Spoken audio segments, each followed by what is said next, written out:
Globalisasi membuat jarak semakin tidak berarti. Nah, padahal ya tanggung jawab pemimpin itu kan luar biasa dahsyat ya di akhirat.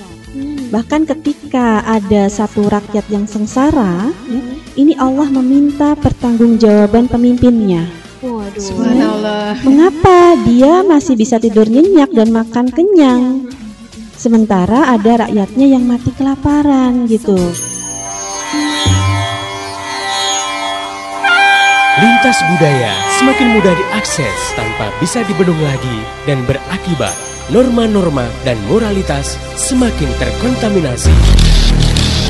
Atau juga nggak sedikit ya remaja yang akhirnya berpacaran gara-gara terinspirasi oleh tayangan-tayangan sinetron atau acara itu tuh yang suka ada pernyataan cinta di televisi reality show itu ya? Iya, yang reality show kayak gitu ya, yang balik lagi mau pacar lama segala macam, itu terdorong untuk pacaran. Nah ini menggeser perilaku jadi negatif.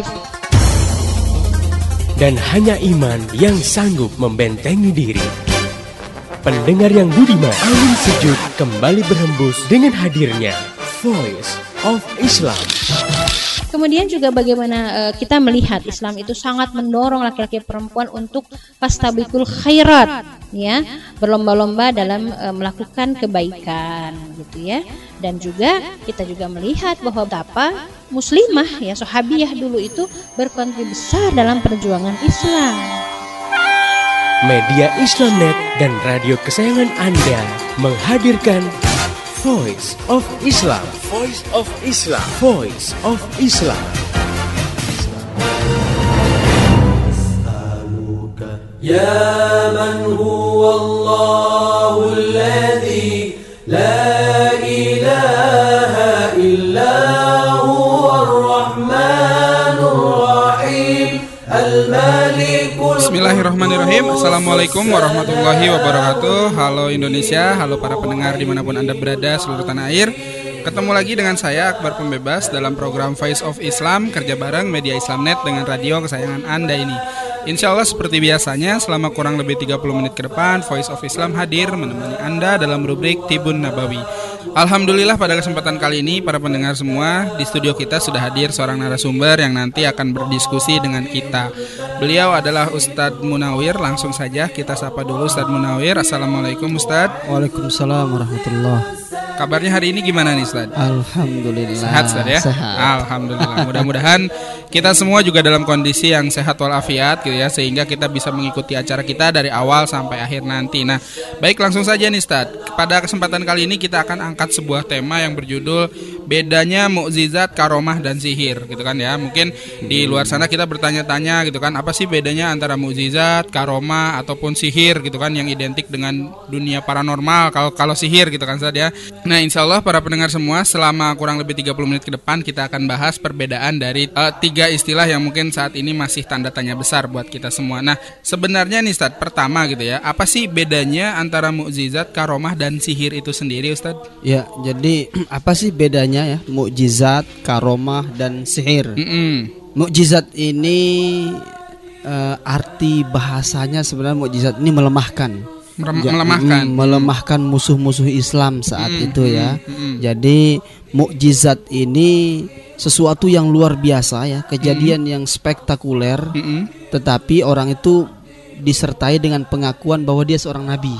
Oh, berarti dikhususkan hanya untuk nabi. Untuk nabi, okay. Itulah mukjizat. Dan mukjizat ini sekali lagi dia tidak bisa dipelajari. Oh gitu. Tidak bisa dipelajari. Pertama, yang kedua adalah mukjizat ini tidak bisa diulang-ulangi. Oh, jadi nggak bisa kalau kita mau ada gitu, enggak ya. Jadi memang itu benar-benar pertolongan Allah. Nah, bisa kita lihat bahwa bagaimana Nabi Musa dulu ketika melakukan mukjizatnya, tongkatnya bisa membelah laut lautan. Lautan. Bukan berarti Nabi Musa nanti setiap ketemu air gitu, dipatok-patokin tongkatnya gitu ya. Kita belah lagi gitu ya, tidak. Jadi mukjizat itu adalah kejadian luar biasa yang disertai dengan pengakuan dia menjadi seorang nabi. Nah, adapun karomah, nah ini karomah ini adalah secara bahasanya itu sendiri mulia ya, kemuliaan ya, kemuliaan yang diberikan kepada orang-orang yang soleh, orang-orang yang beriman yang soleh diberikan karomah. Nah itu pun tidak bisa diulang-ulangi ya, di karomah ini nggak bisa diulang-ulangi. Jadi benar-benar pertolongan Allah, sesuatu yang spektakuler dengan dia tanpa mengatakan bahwa dirinya seorang nabi, itulah karomah. Nah adapun sihir itu sesuatu kejadian yang luar biasa, orang-orang pelakunya bukan orang-orang soleh, gitu. Tapi orang-orang yang ingkar dengan Al-Quran dan Sunnah, orang yang tidak komitmen. Nah, di sini menurut Imam Al-Jurjani yang disebut dengan karomah itu adalah munculnya kejadian yang luar biasa dari seseorang tanpa pengakuan kenabian. Nah, kalau itu disertai dengan pengakuan kenabian, maka disebutnya mukjizat itu. Nah, disebutnya mukjizat. Ini disebutkan dalam kitab At-Ta'rifat ya. Begitu juga Ibnu Hajar Al-Asqalani berkata di dalam kitab Fathul Bari, sarah dari Sahih Bukhari itu, beliau mengatakan kita harus melihat kondisi orang-orang yang melakukan sesuatu yang spektakuler ini. Apakah dia berkomitmen dengan syariat atau tidak? Kalau dia berkomitmen dengan syariah, maka itulah karomah ya. Tapi kalau dia tidak komitmen dengan syariah, sholat aja kagak ya, nggak pernah sholat berjamaah di masjid, tidak pernah terlihat ya. Tiba-tiba dia disebut karomah, tidak. Maka ketika itu tidak komitmen dengan syariat Islam, maka Al-Hafiz Ibnu Hajar Al-Asqalani rahimahullah mengatakan bahwa itu termasuk sihir. Ini disebut dalam kitab Fathul Barinya beliau. Jadi bedanya antara mukjizat itu ke nabi. Nah, khusus hanya untuk para nabi dan rasul ya. Tetapi kalau karomah itu diberikan kepada orang-orang soleh. Orang-orang yang taat pada syariat Islam, yang taat komitmen terhadap syariat Islam. Adapun sihir bagi orang-orang yang tidak taat dan komitmen terhadap syariat Islam, karena di situ terjadi dia istighdam, minta tolongnya kepada bangsa jin. Gitu. Maka itu tidak boleh. Jadi jelas tadi ya perbedaan dari ketiga hal tersebut. Nah, kalau misalkan kita lihat karomah sama keramat, Ustaz, ada nggak persamaannya atau ada nggak hubungan antara keduanya? Betul, gitu kan? Betul. Sering saya dengar bahkan di tetangga atau di mana-mana, pada mau itu ada tempat yang keramat itu. Ini benda ini keramat gitu ya. Bisa mendatangkan karomah. Kadang-kadang kan suka gitu, Ustaz. Tidak. Jadi sekali lagi bahwa keramat ini atau karomah ini, karomah ya, itu bahasa Arab, kemuliaan tadi ya. Tapi kalau keramat bisa jadi ini bahasa kita. Tetapi gitu. Salah menyandarkan sesuatu itu salah gitu. Artinya keramat ini tidak dibenda. Karomah ini tidak dibenda. Jadi karomah ini kepada kejadian luar biasa yang dilakukan oleh seseorang tanpa dia mengaku dirinya sebagai nabi kan tadi ya. Jadi berarti bukan kepada benda. Ini benda keramat gitu, tidak. Jadi yang karomah. Jadi karomah itu jatuhnya kepada manusia. Bukan kepada benda ya. Kalau keramat itu sendiri kalau keramat itu sendiri itu hanya pembahasan ya sebenarnya. Pembahasan kita susah menyebut karomah gitu, keramat gitu. Dibahasakan seperti itu sebenarnya. Cuman kan sekarang ini masyarakat kita ketika nyebut keramat larinya ke klinik otaknya. Iya, betul. Jadi sesuatu yang aneh, sesuatu yang menakutkan gitu, tidak sebenarnya. Oke, nah kalau misalkan tadi kan Ustadz bilang kalau mukjizat itu kan tidak bisa dipelajari Ustadz ya. Nah kalau misalkan karomah dan sihir sendiri bisa dipelajari nggak Ustadz? Nah betul tadi, kalau karomah ini jelas tidak bisa dipelajari. Dia kemuliaan yang Allah berikan kepada orang-orang mukmin yang soleh, yang taat terhadap syariah, dan itu tidak bisa dipelajari ya. Tidak bisa dipelajari, tidak bisa dia undang orang, nih lihat keramat saya gitu ya. Dilihat nih karomah saya, ditampil di televisi atau tampil di tempat umum memanggil orang untuk memperlihatkan karomahnya, itu tidak bisa. Jadi karomah itu tidak bisa dipelajari. Yang bisa dipelajari itu hanyalah sihir. Sihir. Karena sihir ini dijelaskan juga dalam Al-Quran surah Al-Baqarah ayat 102, walakinna syayatin yu'allimuna an-nasa sihr kan ya. Tetapi setan-setan itulah yang mengajarkan kepada manusia sihir. Berarti kan bisa dipelajari nih. Nah, bisa dipelajari. Ini menunjukkan bahwa sihir itu bukan hayalan. Sihir itu nyata karena dia bisa dipelajari. Nah, terus kalau gitu hukumnya sendiri gimana nih Ustaz? Mengajarkan dan mempelajari sihir itu sendiri, Ustaz? Nah, hukumnya ini kita kembali ke hukumnya ya. Saya akan mengucapkan bahwa hukum sihir itu sendiri haram. Oh gitu. Nah, iya haram ya. Ibnu Qudamah mengharamkannya. Nah, Ibnu Hajar Al-Asqalani pun juga mengharamkannya.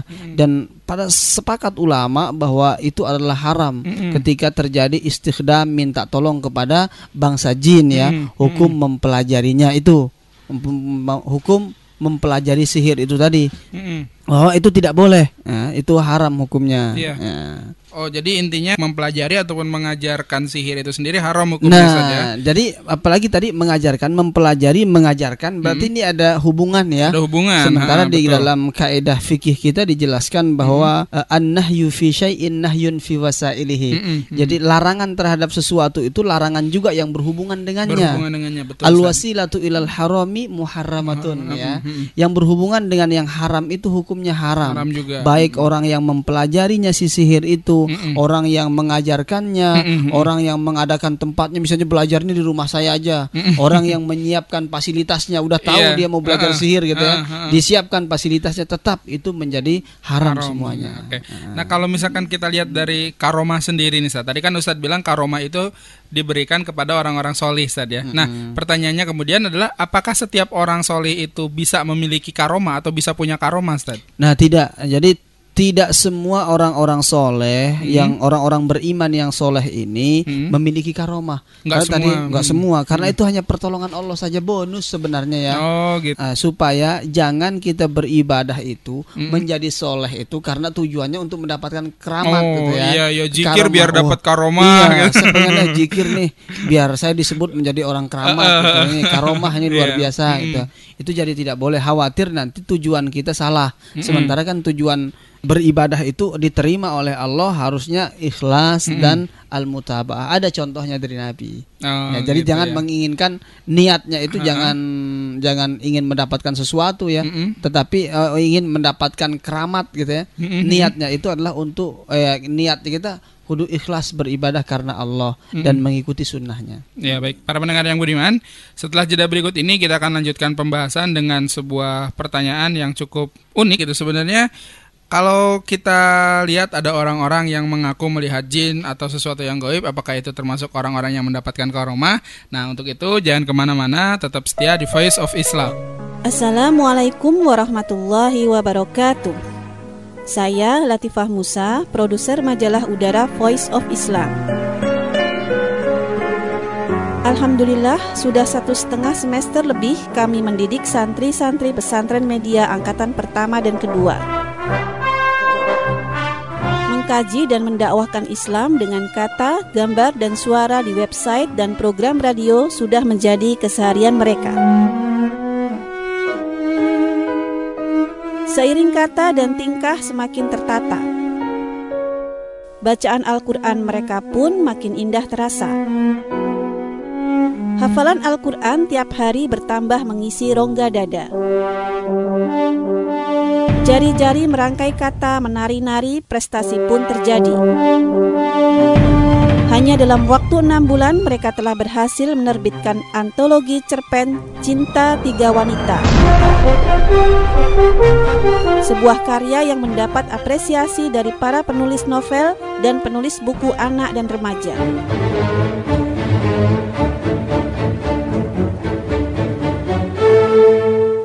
Kini tiba giliran kami untuk mengundang kembali para remaja yang ingin mendalami Islam sekaligus mempelajari teknik-teknik media untuk menjadi santri pesantren media angkatan ketiga.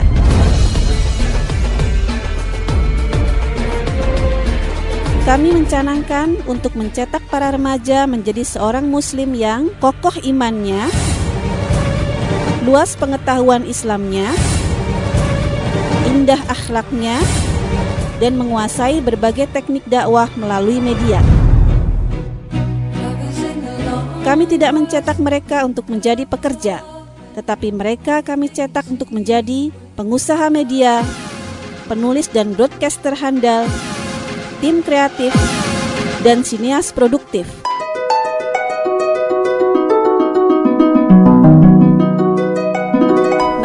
akan dididik oleh para pengajar dan praktisi yang sudah melahirkan karya-karya media.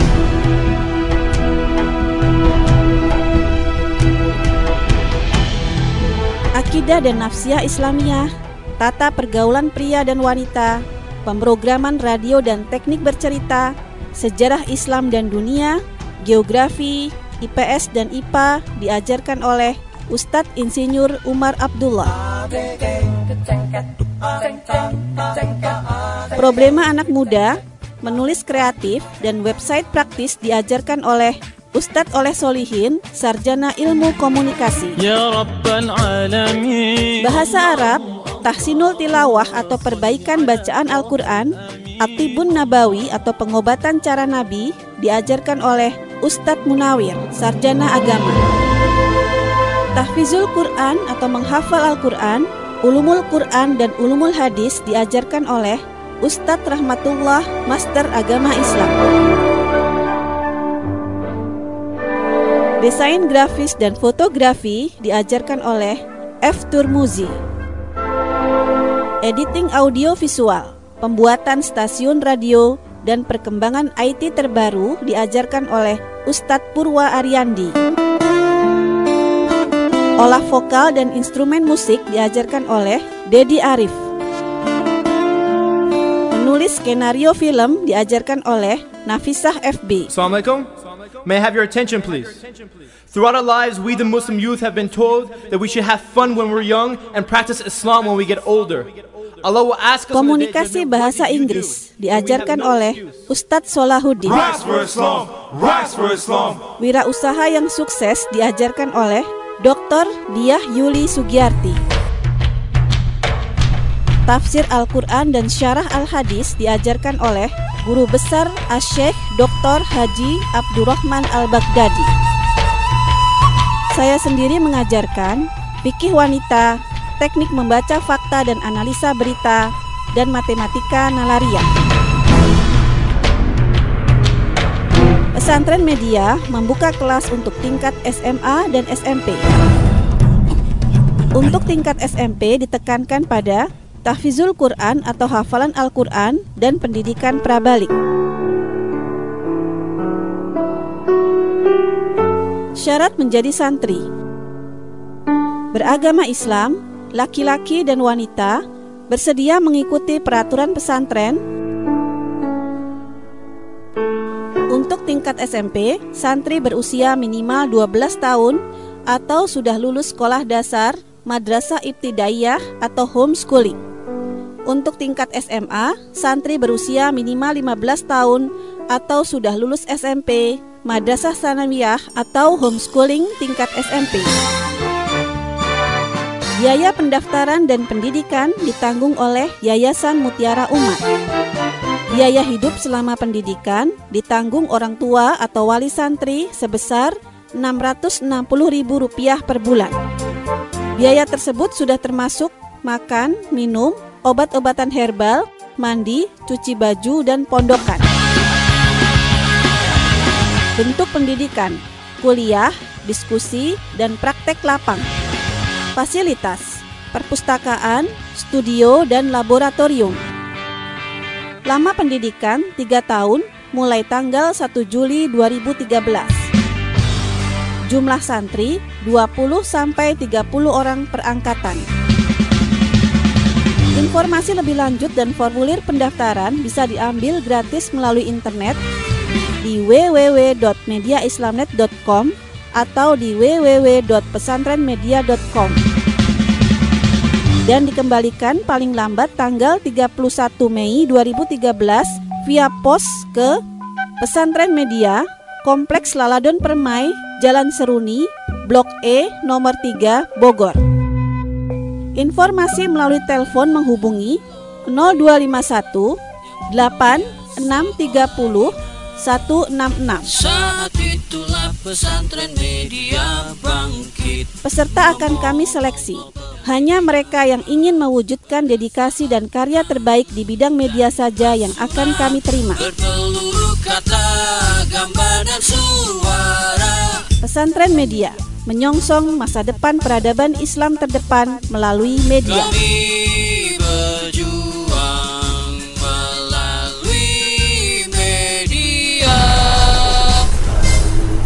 Ya man huwallahu alladhi la ilaha illa huwar rahmanur rahim. Masih bersama Voice of Islam, kerja bareng Media Islamnet dengan radio kesayangan Anda ini. Pendengar yang budiman, masih bersama saya Akbar Pembebas, ditemani Ustadz Munawir dalam rubrik Tibun Nabawi.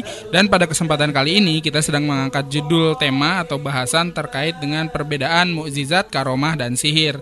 Nah baik, langsung saja kita lanjutkan Ustadz diskusi serta bincang-bincang kita nih. Kan suka ada tuh Ustadz orang-orang yang mengaku kalau dia itu bisa melihat jin atau sesuatu yang gaib sifatnya. Nah apakah orang-orang yang mengaku seperti ini termasuk dalam orang-orang yang memiliki karomah, Ustaz? Ya, jadi ini harus kita luruskan ya, karena Allah Subhanahu wa taala mengatakan di dalam Al-Qur'an surah Al-An'am ayat 59, A'udzubillahi minasyaitonir rajim, wa indahu mafatihul ghaibi la ya'lamuha illa huwa. Di sisi Allah lah kunci-kunci yang gaib itu tidak ada yang mengetahuinya kecuali Allah. Nah, tadi adapun seandainya ada orang yang mengetahui yang gaib, nah misalnya seperti jin ya, jin, oh dia ada di sini sedang ngapain, lagi segini jumlahnya gitu ya. Jadi apakah itu termasuk karomahnya? Ya, jadi tidak ya. Ya, tidak. Justru saya khawatir itu ketika orang-orang yang mengatakan dirinya bisa mengetahui yang gaib atau mengetahui jin di mana posisinya, itu ada 3 kemungkinan. 3 kemungkinan ya. Apa aja tuh, Ustaz? Kemungkinan yang pertama adalah orang itu bekerja sama dengan jin. Ada password, ada mantra-mantra, ada ucapan yang dibaca sehingga dia bisa melihatnya gitu. Melihat sesuatu yang gaib itu. Nah, atau dia dapat bisikan tadi setelah mengucapkan mantra-mantra itu. Nah, saya pernah dulu tuh punya pasien. Jadi justru dia bilang sama saya tahu berapa sisa umur Ustadz katanya. Jadi dia dapat bisikan. Rupanya dia dapat bisikan. Dia tahu bahwa saya akan masuk surga katanya. Saya ketawa. Jadi emang surga milik siapa? Dia tahu dari mana? Nah, jadi ini adalah hal-hal yang salah ya. Hal-hal yang salah bahwa ketika orang mengatakan dirinya bisa melihat sesuatu yang gaib, melihat jin atau sesuatu yang sewajarnya manusia tidak bisa lihat, kemungkinannya 3 tadi. Kemungkinan pertama, dia bekerja sama dengan jin, ada bisikan-bisikan di sana dikasih tahu dari bangsa jin, dan itu tidak boleh kan dalam Islam ya. Terus yang kedua adalah dia tidak pernah kerjasama, tetapi di dalam tubuhnya ada jin. Oh, gitu. Nah dalam tubuhnya ada jin, biasanya ini keturunan. Nah keturunan, dan orang-orang seperti ini yang 2 tadi, entah itu dia bekerja sama, entah itu di dalam tubuhnya ada jin, orang ini sebenarnya harus diruqyah.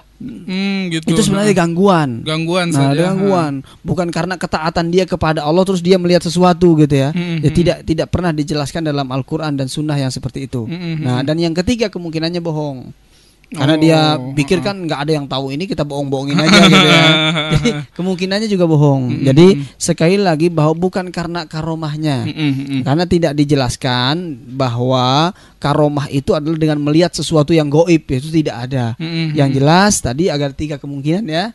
Dia bekerja sama dengan jin, atau di dalam tubuhnya ada jin. Yang kedua ini harus diruqyah, atau yang ketiga tadi dia bohong. Menipu orang. Ini harus diingatkan, dinasehati gitu ya. Jadi pokoknya intinya nggak ada satupun manusia yang mampu melihat sesuatu yang gaib saja. Nah itu dia, sesuatu yang kan Allah sudah menjelaskan. A'udzubillahi minasyaitonirrajim, wa ma tadri nafsum madza taksibu ghadan. Tidak ada seorang jiwa pun yang mengetahui besok dia mau ngapain, apa yang dikerjakan besok. Wa ma tadri nafsum bi ayyi ardin tamut. Dan tidak ada seorang pun yang tahu bahwa di bumi mana dia akan meninggal, di bumi mana dia akan mati. Nggak ada yang tahu. Sesuatu yang gaib jelas tadi tidak ada yang tahu. La ya'lamul ghaiba illa huwa. Tidak ada yang mengetahui yang gaib itu kecuali dia, Allah itu sendiri. Oh iya, oke. Kalau gitu, kalau misalkan ada orang gitu ya, tadi yang bisa melakukan sesuatu yang spektakuler gitu kan, yang bisa membuat mata manusia lain terperangah gitu saat ngelihatnya, apakah itu menandakan karomah itu sendiri, Ustaz? Ya, jadi ini yang banyak terjadi kadang kita lihat di layar kaca kita. Betul, di televisi begitu banyak aksi-aksi aneh orang-orang gitu ya. Nah, apakah itu termasuk karomah atau tidak gitu kan? Oke. Jadi saya akan jawab dengan perkataan Imam Asy-Syafi'i. Imam Asy-Syafi'i rahimahullah mengatakan, bila ada orang yang bisa melakukan hal spektakuler yang tidak lazim ya, maka ukurlah perbuatannya dengan Al-Qur'an dan Sunnah. Oh, gitu. Bila sesuai keduanya, bila sesuai dengan Al-Qur'an dan Sunnah, maka orang itu mendapatkan karomah ya. Maksudnya tadi ukur perbuatannya itu dengan Al-Quran dan Sunnah. Maksudnya apakah orang ini berpegang teguh nggak dengan Al-Quran dan Sunnah? Nah, seperti pendapat Imam Ibnu Hajar Al-Asqalani tadi, apakah orang itu komitmen nggak dengan syariat gitu ya? Kalau dia tidak komitmen, maka kata Imam Syafi'i, tapi kalau tidak sesuai dengan Al-Quran dan Sunnah, maka ia adalah pembohong besar dan dia merupakan tukang sihir. Nah, itu yang disebut oleh Imam Asy-Syafi'i. Jadi seseorang yang melakukan hal yang spektakuler, maka kita harus lihat dia ini aktivitas orang ini sesuai sunnah atau tidak. Komitmen kesehariannya kan ketahuan tuh. Nah, ini benar orang bahwa dia mendapatkan karomah kalau itu sesuatu yang di luar batas kemampuan manusia bisa dia lakukan, tapi tidak diulang-ulangi. Dia tidak manggil orang, ini lihat saya nih gitu ya, ini lihat nih, atau kan sekarang tuh direkam di televisi, lihat nih begini. Jadi itu ternyata itu adalah sihir menurut Imam Asy-Syafi'i rahimahullah. Oke, nah tadi misalkan Ustaz, terkait dengan sifat-sifat benda yang ada kaitannya dengan benda-benda keramat gitu Ustaz. Kita pasti sering dengar istilah adanya kuburan keramat, terus atau ya yang lain lah contohnya. Nah, apakah tempat-tempat seperti itu emang benar-benar ada karomahnya atau benar-benar dikeramatkan atau gimana nih Ustaz? Ya, ini banyak yang terjadi di masyarakat kita saat ini ya. Sesuatu kadang hal di luar logika kita gitu ya. Menghabiskan begitu banyak duit untuk ziarah ke makam-makam para wali ya. Betul, yang dikeramatkan sebenarnya. Tadi bisa saja wali itu dulu memang mendapatkan karomah di masa hidupnya. Di masa hidupnya. Iya kan? Tetapi setelah dia meninggal, setelah beliau wafat nih para wali ini, nah, kita datang dengan tujuan untuk mencari karomah ke sana, itu yang salah. Tidak diperbolehkan dalam Islam. Khawatir nanti kita terjerumus ke dalam kemusyrikan. Pada intinya ziarah kubur itu diperbolehkan. Boleh, tapi jangan lebay. Bahasa orang sekarang nih ya. Jangan lebay. Jangan terlalu berlebihan sampai menghabiskan sekian ratus ribu ya. Padahal tujuannya adalah untuk zikrul maut. Mengingatkan kita akan kematian. Kalau kita pun suatu saat pasti akan di seperti tempat itu. Nah, kalau itu tujuannya, jadi ziarah itu jadi boleh, masyru'. Tapi jangan tadi benda tempat kuburan itulah yang dikeramatkan. Sekali lagi bahwa yang dapat karomah itu manusia, bukan benda. Orang-orang yang beriman ya. Adapun kita mau berziarah misalnya ya tadi, ya jangan berlebihan pertama. Pesan saya. Yang kedua adalah jangan meminta barokah kepada kuburan, kepada orang yang sudah meninggal, walaupun dia seorang apapun, seorang wali, orang yang paling soleh dulunya itu, karena orang mati itu tidak bisa menolong manusia. Ya, itu jadi tidak boleh. Jadi khawatir kita terjerumus kepada kemusyrikan nanti. Kalau ada yang bilang gini, Ustaz, kita berdoa di kuburan keramat itu hanya sebatas perantara, tetap kita mintanya ke Allah katanya. Iya. Itu gimana, Ustaz? Artinya begini, kan berdoa itu tidak harus di sana, ya kan? Dari rumah saja bisa. Kalau memang bisa disederhanakan, kenapa tidak? Iya, betul. Bahkan betul. Allah tidak menjadikan sesuatu itu susah bagi kalian. Oh, iya. Allah menginginkan sesuatu itu mudah. Mudah. Bisa nggak di kayak sekarang tuh bisa transfer lewat ATM, bisa, ngapain saya harus datang ke sana untuk ngasih duitnya kan gitu ya. Jadi bisa kita berdoa dari rumah itu bisa. Ya kenapa harus ke sana menghabiskan duit? Nah, adapun kalau kita ke sana dengan tujuan tadi zikrul maut, karena memang kuburan itu dekat, misalnya makam itu dekat, menjadi masyru', diperbolehkan selama tadi tujuannya untuk mengingat mati. Tapi adapun tadi untuk meminta sesuatu yang aneh-aneh ya, meminta rezeki itu, meminta membuang sial gitu ya, meminta barokah itu sama sekali tidak diperbolehkan dalam Islam. Mudah-mudahan seperti itu jelas tadi ya. Nah, kalau misalkan kita lihat sihir sendiri, Ustaz, apakah sihir ini termasuk dosa yang besar, Ustaz? Nah, jadi di dalam hadis yang diriwayatkan oleh Imam Al-Bukhari menyebutkan bahwa sihir ini termasuk minal kabair, termasuk dosa besar. Nah, ijtanibus sab'il mubiqat katanya, bahwa jauhilah 7 dosa-dosa besar ya. Di antaranya Rasul menyebut sihir. Nah, sihir. Jadi dia termasuk dosa besar. Oh gitu. Nah, kalau gitu ada nggak nasihat gitu dari Ustadz sendiri nih terhadap orang-orang yang sudah terlanjur mempelajari atau mengajarkan ilmu sihir nih Ustadz? Nasihat dari Ustadz seperti apa? Ya, jadi nasihat saya yang pertama adalah segeralah bertaubat kepada Allah. Yakinlah bahwa Allah itu Ghafur. Allah Maha Pengampun ya. Innallaha Ghafurur Rahim. Sesungguhnya Allah itu Maha Pengampun dan Maha Penyayang. Jadi segeralah bertaubat kepada Allah. Kalau pengaruh sihir yang dipelajari itu masih ada dalam badannya, segera melakukan ruqyah ya. Aktivitas ibadah tingkatkan, lakukan ruqyah kalau ada peruqyah di sekitarnya, segeralah bertaubat kepada Allah sebelum ajal menjemput kita. Jadi saran saya tadi, bertobatlah kepada Allah, mintalah untuk diruqyah supaya pengaruh-pengaruh sihir itu hilang. Segera marilah kita mendekat kepada Allah Subhanahu wa taala. Nah, sehingga nanti Allah mudah-mudahan mengampuni dosa-dosa kita. Tetap sebesar apapun dosa yang kita lakukan, maka Allah Maha Pengampun tadi, Allah akan mengampuninya. Ya, baik, insya Allah Ustadz ya. Para pendengar yang budiman, itu tadi diskusi serta bincang-bincang kita dengan Ustadz Munawir. Mudah-mudahan dari diskusi tadi ada sebuah manfaat, ada sebuah wawasan baru yang bisa kita pelajari bersama. Untuk informasi lebih jauh tentang Voice of Islam, radio-radio di seluruh Indonesia yang menyiarkannya, juga info-info hangat lainnya, Anda bisa mengakses website kami secara langsung di www.mediaislamnet.com. Akhirnya saya Akbar Pembebas beserta segenap kerabat kerja yang bertugas pada hari ini undur pamit dan tidak lupa mengucapkan terima kasih kepada Ustadz Munawir atas waktunya. Sama-sama. Ya, terima kasih juga kepada para pendengar yang sudah mengikuti acara kita dari awal sampai akhir. Pesan saya, sampaikan apa yang Anda peroleh dari acara ini kepada yang lain agar rahmat Islam segera menyebar luas termasuk di kota yang Anda cintai ini. Mari menimbang masalah dengan syariah. Assalamualaikum warahmatullahi wabarakatuh. Baru saja Anda dengarkan Voice of Islam.